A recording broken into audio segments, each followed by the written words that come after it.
اعوذ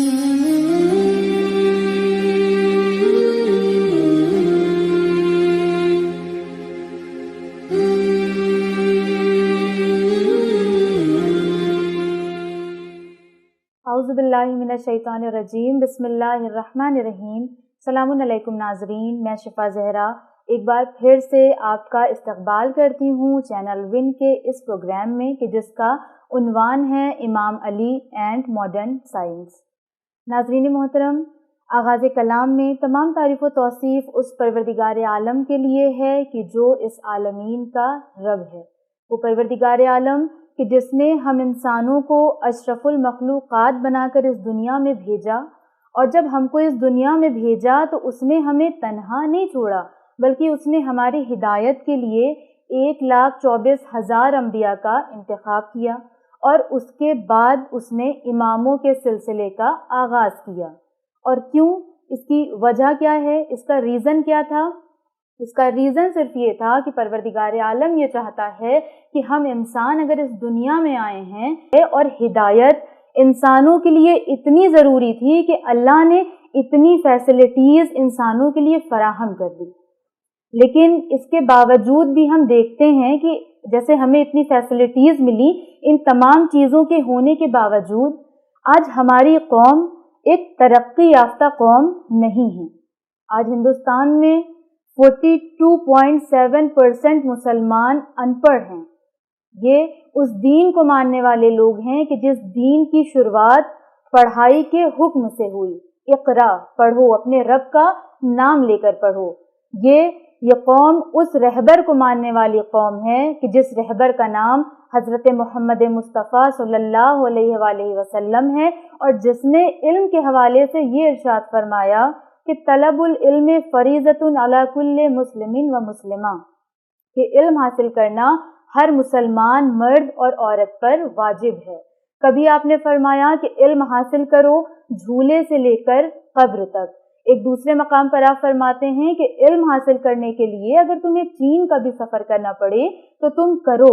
ایک اور جگہ آپ فرماتے ہیں کہ تمہیں علم جہاں سے بھی ملے لے لو۔ لیکن ان تمام چیزوں کے ہونے کے باوجود آج ہم علم کے معاملے میں سب سے پیچھے نظر آتے ہیں، سب سے پیچھے دکھائی دیتے ہیں۔ کیا ہم اسی علی کے ماننے والے ہیں؟ کیا ہم اسی علی کے چاہنے والے ہیں کہ جس نے فرمایا العلم سلطان، کہ علم طاقت ہے، علم قدرت ہے؟ ناظرین محترم، آج کا یہ جو پروگرام آرگنائز کیا گیا ہے، یہ اسی لیے آرگنائز کیا گیا ہے تاکہ اس پروگرام میں ہم زیادہ سے زیادہ علم کے حوالے سے گفتگو کر سکیں، اینڈ اسپیشلی ہم یہ جان سکیں کہ ہمارے ائمہ کے نزدیک، مولائے کائنات کے نزدیک علم کی کیا اہمیت ہے، اور امام علی علیہ السلام اور ہمارے دیگر ائمہ کتنا زیادہ ہمیں انسسٹ کرتے ہیں کہ ہم علم کی طرف جائیں۔ اور اس پروگرام کے ذریعے آپ تک صحیح انفارمیشن پہنچانے کے لیے ہم نے اپنے اسٹوڈیو میں ایک ایسی شخصیت کو انوائٹ کیا ہے کہ جو کسی قسم کے تعارف کے محتاج نہیں ہیں۔ So without wasting much time ہم اپنے اس پروگرام میں استقبال کرتے ہیں ڈاکٹر قدسی رضوی صاحب کا۔ السلام علیکم۔ وعلیکم السلام خیر۔ آپ کا بہت شکریہ، آپ ہمارے اس پروگرام میں آئے۔ بہت شکریہ آپ کا کہ آپ لوگوں نے اس بہترین پروگرام کا انتخاب کیا، اور واقعاً جس کی بہت زیادہ ضرورت ہے تاکہ ہماری عوام ائمہ معصومین علیہم السلام کے علمی کارناموں اور ان کی علمی خدمات سے روشناس ہو۔ جی بالکل۔ تو ڈاکٹر صاحب، اپنے اس پروگرام کے اصل سوال کی طرف آنے سے پہلے ہم یہ چاہیں گے کہ آپ تھوڑا سا ہمارے ناظرین کے لیے اس پروگرام کے مقصد کو تھوڑا سا ڈیفائن کر دیں تاکہ وہ یہ جان لیں کہ اس پروگرام کو اصل میں آرگنائز کیوں کیا گیا ہے۔ جی، بسم اللہ الرحمن الرحیم۔ اسلام کے تناظر میں امیر المؤمنین علیہ الصلاۃ والسلام اور ماڈرن سائنس جو آپ نے عنوان قرار دیا ہے، یہ اول تو بہت ہی امپورٹنٹ عنوان ہے، اس لیے کہ اس پر یعنی گفتگو اور اس پر تبادلہ خیال کم ہوا ہے۔ ہمارے نزدیک اس کا جو مقصد ہے کہ ہم جو اپنے ناظرین اور تمام دنیا والوں کے سامنے جو پیش کرنا چاہتے ہیں وہ یہ کہ اولاً تو جسے آپ سائنس کہتے ہیں، علوم سائنسی کہتے ہیں، یہ کوئی ایسی چیز نہیں ہے کہ جس سے قرآن یا محافظین قرآن نابلد تھے معاذ اللہ، یا انہوں نے اس پر کوئی توجہ ہی نہیں دی، اس کو اگنور کیا، بلکہ حقیقت حال تو یہ ہے کہ قرآن مجید میں جا بجا اور ائمہ معصومین علیہم الصلاۃ والسلام کے ارشادات میں ہمیں سائنسی تفکر کی طرف دعوت دی گئی ہے، سائنسی اشارات موجود ہیں، اور ایسے دقیق اشارات موجود ہیں کہ جن کو پڑھنے کے بعد موجودہ دور کے سائنٹسٹ نے اس بات کا اعتراف کیا کہ یہ کیسے ممکن ہے کہ 1400 برس پہلے کوئی اتنی دقیق اور ایکوریٹ سائنٹیفک باتیں کر سکے۔ لہٰذا مقصد یہ تھا کہ وہ باتیں کہ جو عوام الناس تک نہیں پہنچ پاتی ہیں سائنسی عنوان سے، وہ بالخصوص امیر المومنین کی ذات کے حوالے سے ان کے اقوال کی روشنی میں بتایا جائے کہ جس کو آج ماڈرن سائنس ہمارے سامنے پیش کر رہی ہے، یہ تمام باتیں اور اس سے کہیں اور دقیق اور گہری اور کمپلیکس باتیں بالخصوص امیر المومنین علیہ الصلاۃ والسلام کے اقوال اور ان کے ارشادات میں ملتی ہیں۔ یہ ہمارے لیے بتانا ضروری ہے کہ یہ کوئی ایسی بات نہیں ہے کہ جو ہم نے خود سے گڑھ لی ہو یا ہم نے آج ہی لکھ ڈالی ہو کہ آج ترقی یافتہ دنیا ہے، ڈسکوریز ہے، لہٰذا ہم نے ان کی اقوال کو گڑھ کے پیش کر دیا۔ ہم دنیا کے سامنے کہتے ہیں کہ یہ 1000 سال پہلے کی نہج البلاغہ جو کمپائل کی گئی اور جس کے خطبات اس سے قبل کتابوں میں موجود رہے، سید رضی علیہ الرحمہ نے اس کو کمپائل کیا، جمع کر لیا، جبکہ یہ خطبات موجود تھے۔ تو خطبہ دینے والا 1400 برس پہلے تھا، اس نے اس دور میں یہ خطبات دیے، یہ اقوال پیش کیے، یہ گہری باتیں پیش کیں کہ جس دور میں جہالت اپنی انتہا پر تھی، جہاں عرب میں اگنورنس کا ماحول تھا، جاہلیت جو ہے وہ دھیرے دھیرے دور ہو رہی تھی، لیکن لوگ اس لائق نہیں تھے کہ ان دقیق گفتگو کو سمجھ سکیں۔ امیر المومنین نے ان کی عقلوں کے مطابق اور ویسے ہی الفاظ کا انتخاب کرتے ہوئے کچھ ان تک بھی پہنچایا، لیکن بہت کچھ بعد میں آنے والوں کے لیے چھوڑا کہ جب دنیا ترقی یافتہ ہو جائے اور اس کے اندر عقل و شعور بیدار ہو جائے اور علم کی بھوک بڑھ جائے تو وہ میرے اس کلام کو، میرے ارشادات کو، میرے اقوال کو پڑھ کر سمجھے کہ میرا ذہن کس عروج پر تھا۔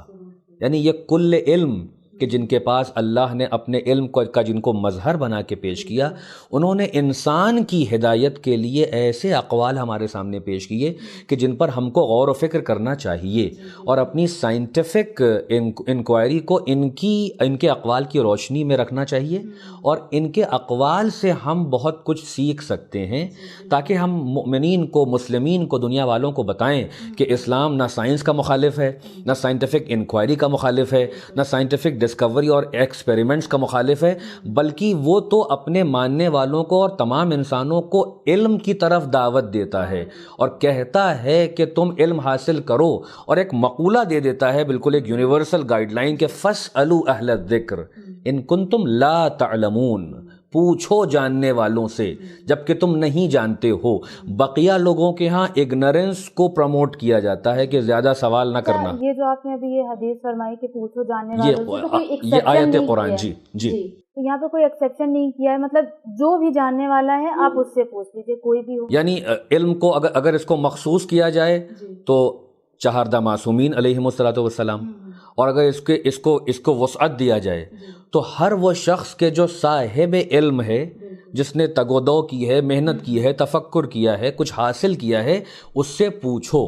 اس لیے کہ امیر المومنین خطبے میں ایک جگہ کہتے ہیں کہ علم یعنی جب نہیں جانتے ہو تو پوچھو، جو پوچھتا ہے وہ کبھی شرمندہ نہیں ہوتا ہے، اور جو نہیں پوچھتا ہے وہ اپنی جاہلیت پر اکڑا رہتا ہے کہ جانتا بھی نہیں ہے اور دکھاتا ہے کہ میں جانتا ہوں۔ لہٰذا جو سوال ہے وہ علم کی کنجی ہے۔ لہٰذا ہم نے اس پروگرام کے ذریعے یہ سوچا کہ ہم ماڈرن سائنٹیفک ڈسکوریز اور جو ماڈرن تھنکرز ہیں ان کے اقوال اور مولا کائنات کے اقوال کی ایک کمپیریٹیو اسٹڈی کریں، اور یہ بتائیں کہ جو باتیں 20ویں اور 21ویں صدی میں بتائی گئی ہیں وہ 1400 برس پہلے ان سے کہیں دقیق طریقے سے امیر المومنین فرما کے چلے گئے۔ بہت شکریہ ڈاکٹر صاحب۔ اور اس کے علاوہ جیسے قرآن مجید میں ملتا ہے فکر کرنے کے بارے میں، بہت زیادہ تھنکنگ کے بارے میں، اور 12 جگہ پر اللہ نے ارشاد فرمایا ہے کہ تم فکر کرو، افلا یتفکرون، افلا یشعرون، بہت ساری چیزیں کہ علم کے فکر کرنے کی طرف دعوت دی جا رہی ہے کہ سوچو، غور و فکر کیوں نہیں کرتے۔ اس کے علاوہ امام علی علیہ السلام کے اقوال میں بھی بہت زیادہ ملتا ہے تھنکنگ سے ریلیٹڈ کہ غور و فکر کرو. ایون امام صادق علیہ السلام کا تو ایک ارشاد ہے کہ تم نے اگر کچھ دیر غور و فکر کر لیا خدا کی نشانیوں میں تو وہ 70 رکعت نماز پڑھنے سے بھی زیادہ افضل ہے. اچھا، اور یہی تھنکنگ کے ٹاپک کو ماڈرن سائنس بھی بیان کرتی ہے. تو ہم یہ جاننا چاہتے ہیں کہ امام علی علیہ السلام کے اقوال میں جو تھنکنگ سے ریلیٹڈ چیزیں بیان ہوئی ہیں اور آج کے ٹائم پر جو ماڈرن سائنس بیان کرتی ہے، تو کیا ان دونوں چیزوں میں سملیرٹیز پائی جاتی ہیں یا ڈفرینس ہیں ان دونوں میں؟ جی، جیسا کہ آپ نے فرمایا کہ قرآن مجید نے بارہا تفکر کی دعوت دی ہے، تدبر کی دعوت دی ہے، تعقل، یعنی یہ کہ انسان جو ہے، جب انسان کا اصل میں جو امتیاز ہے وہ یہ فقط نہیں ہے کہ وہ سوچ لیتا ہے. کیونکہ ماڈرن سائنس اگر آپ دیکھیں تو کارل سیگن ایک بہت ہی مشہور سائنٹسٹ، اسپیس سائنٹسٹ، جنہوں نے بہت کام کیا ہے، انہوں نے یہ دریافت کیا کہ حتیٰ کہ جو اینیملز میں جیسے ایپس ہیں، منکیز ہیں، چمپینزیز ہیں، ان کے اندر بھی تھوڑا بہت تفکر پایا جاتا ہے. وہ بھی جو ہے وہ اپنے ماحول کے حساب سے تھوڑا بہت سوچتے سمجھتے ہیں. لیکن ان میں اور انسان میں ایک فرق ہے، ایک نمایاں اور عظیم فرق ہے. بعض جانور ہو سکتا ہے کہ وہ جو ہے وہ تھوڑا بہت اپنے ماحول کے حساب سے انسٹنکچول تھنکنگ کر لیں، ہے نا، تھوڑا سا کچھ ہلکی تبدیلی ان کے مزاج میں آئے، انہیں کچھ دیا جائے تو وہ سوچ کے اے سے بی کی طرف چلے جائیں. لیکن وہ مثلا ڈی سے سی، سی سے بی، بی سے اے اور اے سے کچھ نہیں، اس سیریز میں اولاً نہیں جاتے. دوسری بات، ان کے یہاں زمین و آسمان کی خلقت، خود اپنے وجود کے اوپر غور و فکر، اپنے سماج کے اوپر غور و فکر، اس نظام کائنات کے پیچھے چھپے ہوئے جو راز ہیں، اسرار، ان میں غور و فکر، یہ ان میں کسی بھی لیول پر نہیں پایا جاتا. اس چیز کے لیے وہ کیپیبل نہیں ہے کہ وہ اتنا ڈیپ، ہرگز نہیں جا سکتے. وہ تھوڑا بہت کچھ ان میں تھنکنگ کیپیبلٹی ہے. کیونکہ انسان کا جو نیو کارٹیکس ہے، جو اس کی پورا، جو اس کے ذہن کا، جو برین کا سٹرکچر ہے، اس میں جو سیریبرم اور سیریبلم ہے، جو سیریبرم ہے وہ خاص طور پر ایسا اللہ نے بنایا ہے کہ جس میں وہ گہرے غور و فکر کا حامل ہوتا ہے. اب میں یہاں سے ایک بات آپ کے سامنے رکھوں کہ انسان کا امتیاز یہ ہے کہ وہ اگر فقط جانوروں کے لیول پہ سوچے تو کوئی امتیاز کی بات نہیں ہے. امتیاز یہ ہے کہ وہ خالق کو پہچانے، اس کے مخلوق میں تدبر و تفکر کر کے. خود وہ ایک شاہکار مخلوق ہے، اس کی اپنی انیٹمی ہے، اپنی فزیولوجی ہے، اس کے اندر وہ چیزیں ہیں جو غیب ہیں، اس سے اس کا ذہن، اس کی سائیکالوجی. اور اگر وہ سامنے کی طرف آئے تو زمین و آسمان کی خلقت، یہ سورج اور چاند کا آنا جانا، یہ دن اور رات کا آنا جانا، سورج اور چاند کی گردش اور بہت سی باتیں، اس کو خود قرآن مجید نے ڈیفائن کیا. ان فی خلق السماوات والارض واختلاف اللیل والنہار لآیات لأولی الالباب. جو صاحبان لب ہیں، صاحبان فکر ہیں، جو تعقل رکھتے ہیں، وہ زمین و آسمان کی خلقت میں غور کرتے ہیں. پھر قرآن مجید کہتا ہے کہ اور یہ جو ہیں وہ اٹھتے بیٹھتے اپنے پہلو پر لیٹے ہوئے ان تمام چیزوں کو دیکھ کر کہتے ہیں کہ پروردگار تو نے انہیں باطل نہیں پیدا کیا ہے، ان کے پیچھے ایک مقصد ہے، ان کے پیچھے ایک صانع کا ہاتھ ہے. یہ تمام چیزیں اپنے کریٹر کی طرف دعوت فکر دیتی ہیں. قرآن میں خود بھی خدا کہتا ہے کہ کیا تم یہ گمان کرتے ہو کہ ہم نے ہر چیز کو کیا عبث پیدا کیا ہے؟ تو نہیں پیدا، اس کا پرپز ہے. تو تھنکنگ جو ہے، یہ جو تھنکنگ ہے، آپ نے پوچھا کہ ماڈرن سائنس یہ کہتی ہے کہ انسان اصل میں غور و فکر والی مخلوق ہے. اس کا جسے کہتے ہیں کہ عطر یہ ہے کہ وہ سوچتا ہے، سمجھتا ہے، وہ نون سے ان نون کو نون کرتا چلا جاتا ہے. میں اپنے ناظرین کے لیے جملہ پھر دہراؤں، بہت ہی قیمتی سینٹنس ہے یہ. جو معلوم ہے اس سے جو نہیں معلوم ہے اس کو معلوم کرتا چلا جاتا ہے. یہی انسانی ڈسکوری اور اس کی تمدن اور ثقافت کی پہچان ہے کہ وہ جو جانتا ہے اس سے جو نہیں جانتا ہے اس کو جان لیتا ہے. کوئی اور مخلوق یہ کام نہیں کر سکتی ہے. جس کو جتنا بتا دیا گیا وہ اتنا جان، حتیٰ کہ فرشتے جیسی عظیم مخلوق جو پاک و پاکیزہ ہے، معصوم ہے، وہ بھی یہی قرآن میں کہے گا سبحانک لا علم لنا الا ما علمتنا. یعنی اس کے ہاں کوئی نمو، کوئی گروتھ، کوئی نون سے ان نون کو نون بنانے والی صفت پائی نہیں جاتی. جتنا بتا دیا اتنے پر وہ قانع ہیں، وہ زیادہ جان ہی نہیں سکتے. اچھا، یہاں پر میں ایک بات کہنا چاہوں گی، جیسے آپ نے فرشتوں کی مثال دی تو تاریخ میں بھی دیکھا گیا ہے کہ جب بھی انسانوں کو کسی قسم کی کوئی پریشانی یا مشکلات لاحق ہوئی، کبھی اللہ نے نہیں کہا کہ جاؤ فرشتوں کے در پر چلے جاؤ، لیکن فرشتوں کو اگر مشکلات پیش ہوئی تو اللہ نے فرشتوں کو ضرور بھیج دیا. ایسے انسان ہے کامل کی طرف بھیجا. بالکل، اشرف المخلوقات جو ہے اس لیے. بے شک، تو انسان کو اشرف بنایا. ماڈرن سائنس کے حوالے سے میں ایک اپنے ناظرین کو بہت ہی قیمتی بات پیش کروں کہ سب سے پہلے جنہوں نے تھنکنگ کو پر زور دیا اور پورے مزاج سائنس کو تبدیل کیا وہ بہت ہی فیمس فلاسفر ہیں رینے دیکارت. جو دیکارت ہیں ان کی خصوصیت یہ ہے کہ انہوں نے تھنکنگ پر غور کیا اور میٹیریلزم کو ہٹا کر آئیڈیلزم کو پروموٹ کیا، یعنی مائنڈ کی افضلیت میٹر پہ ثابت کر دی. ان کا ایک بہت ہی مشہور مقولہ ہے کہ کوجیٹو ایرگو سم، I think therefore I am. اب یہ ایک انقلابی جملہ تھا جس نے پوری ویسٹرن فلسفی کو تبدیل کر کے رکھ دیا کہ کیونکہ میں سوچتا ہوں اس لیے میں ہوں، یعنی میری سوچ اس بات کی دلیل ہے کہ میں ایگزسٹ کرتا ہوں. کیونکہ اس سے پہلے وہ یہ کہتے ہیں کہ دنیا کی جو بھی شے ہے آپ اس کو ڈاؤٹ کے خانے میں لا سکتے ہیں، اس کو آپ کویسچن مارک لگا سکتے ہیں. کوئی بھی چیز ہے آنکھوں سے جو آپ کو دکھ رہا ہے وہ سب جو ہے وہ ڈیوبیس ہے، ہر چیز پہ کویسچن مارک ہے کیونکہ آنکھیں دھوکہ دیتی ہیں. تمام 5 سینسز جو ہیں وہ غلطیاں کرتے ہیں، دھوکہ دیتے ہیں، ان میں جو ہے وہ 100% سرٹین نہیں ہیں. ان سے جو کچھ آپ کو ڈیٹا حاصل ہوتا ہے وہ 100% قابل یقین نہیں ہے، اس میں ایرر کے امکانات ہیں. جو چیز وہ کہتے ہیں دیکار کہ جو چیز جس کے اندر کوئی بھی عیب نہیں ہے، کوئی نقص نہیں ہے، کوئی کمی نہیں ہے، وہ میری سوچ ہے کہ جو بالکل صاف شفاف ہے. اب یہاں سے آپ نہج البلاغہ کی طرف آئیے کہ صاحب فصاحت و بلاغت، خالق کلام جو ہے، جس کا شاہکار ہیں علی ابن ابی طالب علیہ الصلوۃ والسلام، وہ جو ہیں وہ کیا عظیم گفتگو کر رہے ہیں. کہہ رہے ہیں کہ فکر ایک صاف و شفاف آئینے کی مانند ہے. دیکھو فکر کرو اس لیے کہ فکر سے تمہاری قیمت جو ہے وہ تمہاری قیمت یہ ہے کہ تم تعقل کرتے ہو، تفکر کرتے ہو. تم کو اللہ نے نعمت عقل سے نوازا ہے. یہ اتنی عظیم بات ہے جس کو دیکارت نے 16-17 سینچری میں آ کے کہا، اس کو امیر المؤمنین نے بہت پہلے یعنی قرآن کی مکمل تفسیر کرتے ہوئے بتایا کہ افلا یعقلون جو ہے امیر المؤمنین سے آ کے سیکھو کہ وہ اپنے دور کے انسانوں کو تعقل و تفکر کی مستقل دعوت دیتے چلے جا رہے تھے.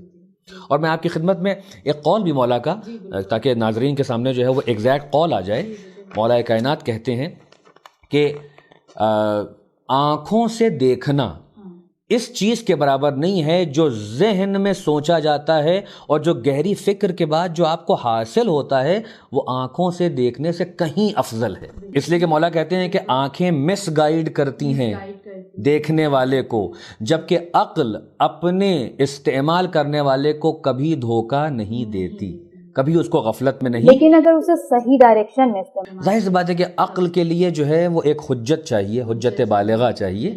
تو اگر عقل جو ہے وہ الہی احکامات کی بنیاد پر رہے اور اپنے آپ کو گناہوں سے اور خباثتوں سے بچائے، تو پھر جو اس کی سوچ ہوتی ہے، جو ریزلٹنٹ ہوتا ہے وہ بالکل صحیح ہوتا ہے.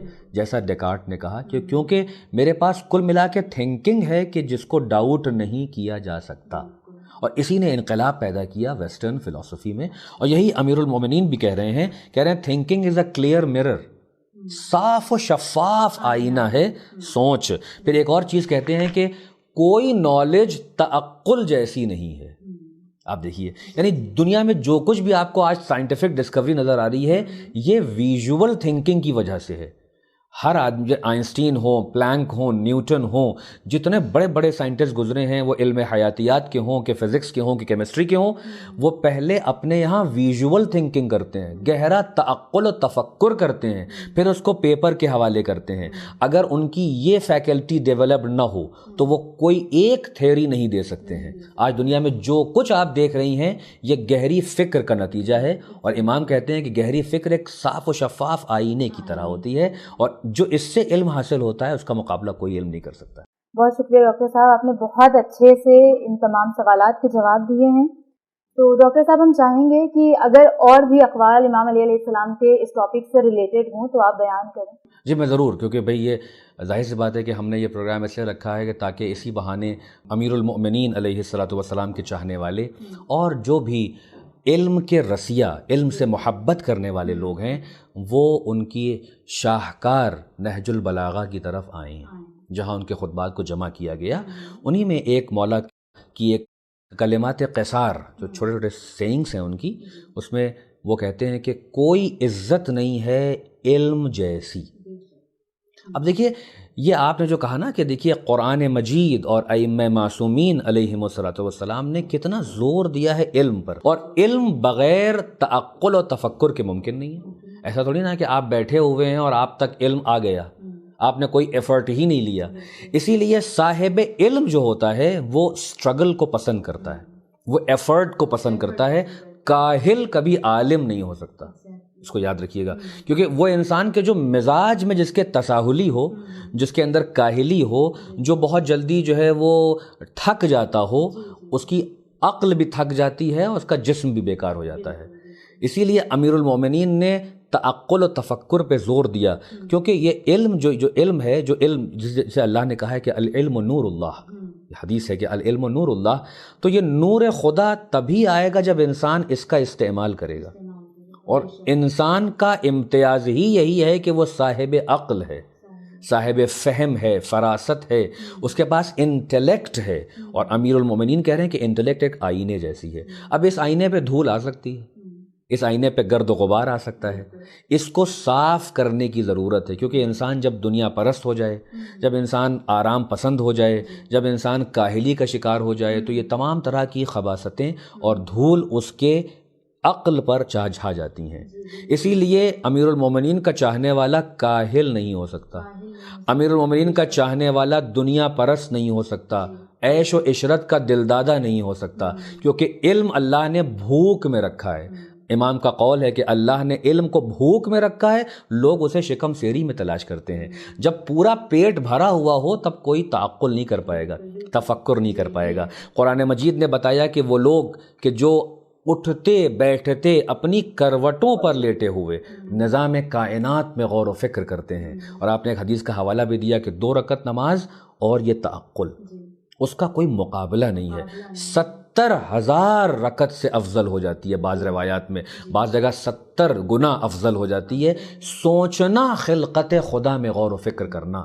اور آپ یہی دیکھیے کہ اسی کو سائنس نے اپنایا کہ اگر یہ سائنٹسٹ غور و فکر نہ کرتے، اگر یہ اپنی عیش و عشرت کو نہ چھوڑ دیتے، اگر یہ دنیا کی آسائشوں کو ترک نہ کر کے اپنے لیبس میں نہ چلے جاتے، تو نہ یہ البرٹ آئنسٹین بن پاتے، نہ یہ ایزیک نیوٹن بن پاتے، نہ یہ میکس پلانک بن پاتے، نہ یہ ڈی این اے کو جو ہے ڈسکوری کر پاتے، نہ یہ کائنات کے رازوں سے تھوڑا بہت پردہ ہٹا پاتے، نہ یہ راکٹ سائنس بنا پاتے، نہ یہ کمپیوٹر کی ایجاد کر پاتے. جو کچھ بھی آج آپ کے پاس ہے یہ گہری فکر، گہرے تدبر کا نتیجہ ہے، جس کو امام علی نے 1400 برس پہلے پوری دنیا کو یہ اصول دیا کہ اگر انسان ہو تو اپنی اشرفیت کا لحاظ رکھو، یعنی صاحب تعقل بنو، صاحب تفکر بنو. اس سے فقط یہ نہیں کہ اللہ کی خلاقیت پہ غور کرو، بلکہ خود اپنے امور میں غور و فکر کرو. تمہارا کس سے رشتے خراب ہو رہے ہیں، تمہارے اپنے گناہ کون سے ہیں، تم میں کون سی شارٹ کمنگس ہیں، تم اپنے ماحول کو بہتر کیسے کر سکتے ہو، بندگان خدا سے رشتہ کیسے مضبوط کر سکتے ہو، سماج میں کس چیز کی ضرورت ہے،